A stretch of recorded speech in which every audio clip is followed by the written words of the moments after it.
প্রবাসে যারা আছেন, যারা ব্যাচেলর জীবন যাপন করছেন, যারা পরিবার যাদের সঙ্গে নাই এবং বিবাহিত, তারা তাদের যৌন চাহিদা চরিতার্থ করবার জন্য, যেহেতু এখানে উপায় নাই, তাদের স্ত্রী সঙ্গে নাই, তাদের জন্য কি হস্তমৈথুন করা জায়েজ আছে নাকি না জায়েজ?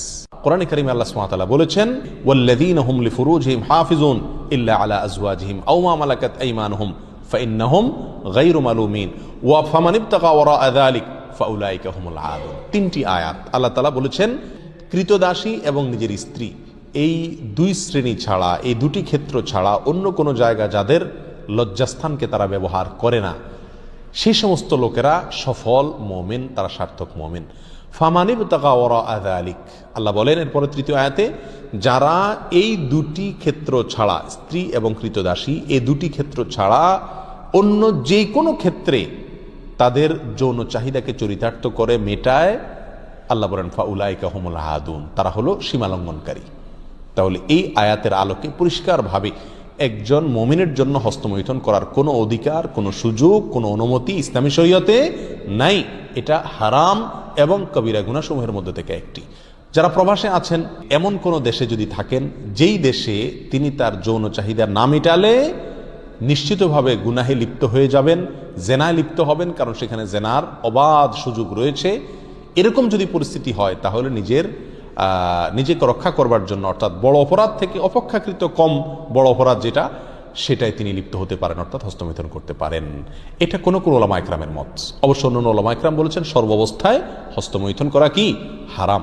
এই জন্য প্রবাসে যারা আছেন তাদের উচিত এই অপরাধ থেকে বেঁচে থাকা। বিশেষ করে মধ্যপ্রাচ্যে, আরব দেশে, সৌদি আরব সহ যে সমস্ত দেশে আলহামদুলিল্লাহ আল্লাহ সুবহানাহু ওয়া তাআলা পরিবেশ এখনো পর্যন্ত ভালো রেখেছেন, এখানে মানুষ চাইলেই জেনা করার সুযোগ নাই। অতএব এখানে এই সমস্ত দেশে যারা বসবাস করছেন তারা এই অজুহাতে হস্তমৈথুন করলে তাদের জন্য জায়েজ হবে না, এটা গুনাহ হবে, আখিরাত নষ্ট হবে, স্বাস্থ্যের জন্য যেহেতু ক্ষতিকর, সেই জন্য এটা শরীয়তে আরো বেশি কঠোরভাবে নিষিদ্ধ। এর জন্য সবর করতে হবে। নবী আলাইহিস সালাম বলেছেন, মান ইসতাতাআ মিনকুমুল বাআতা ফালিয়াতাযাওয়াজ, কার যদি সাধ্য থাকে সে নিজের চরিত্রকে হেফাজত করার জন্য বিয়ে শাদী করে। যদি বিয়ে শাদী করতে না পারে, এর মাধ্যমে সে নিজের চরিত্রকে হেফাজত করার মতো আর্থিক সঙ্গতি তার না থাকে, তাহলে নবী আলাইহিস সালাম বলেছেন ফালাইহি বিসসাওম, সেই জন্য রোজা রাখে। যদি রোজা রাখে তাহলে ইনশাআল্লাহ তার যৌন যে উত্তেজনা আছে সেটা প্রশমিত হবে। কিন্তু কোন অবস্থাতেই হস্তমৈথুনের অনুমতি নাই। শুধুমাত্র কোনো ওলামা ইকরাম অনুমতি দিয়েছেন ওই ব্যক্তির জন্য যে ব্যক্তি এমন কোনো পরিবেশে আছে যে পরিবেশে এটা না করলে তার আর নিজের চরিত্রকে রক্ষা করাবার বা জেনা থেকে বাঁচবার কোনো সুযোগ নাই। আল্লাহ তাআলা আমাদেরকে সবাইকে গুনাহ থেকে বেঁচে থাকার মতো ঈমানি শক্তি নসিব করেন। যদি কেউ এই বদঅভ্যাসে আক্রান্ত হয়ে যায়, তার এই বদঅভ্যাস থেকে মুক্তির একটা অন্যতম উপায় হলো কোনো অবস্থাতে তিনি একাকী থাকবেন না কোথাও।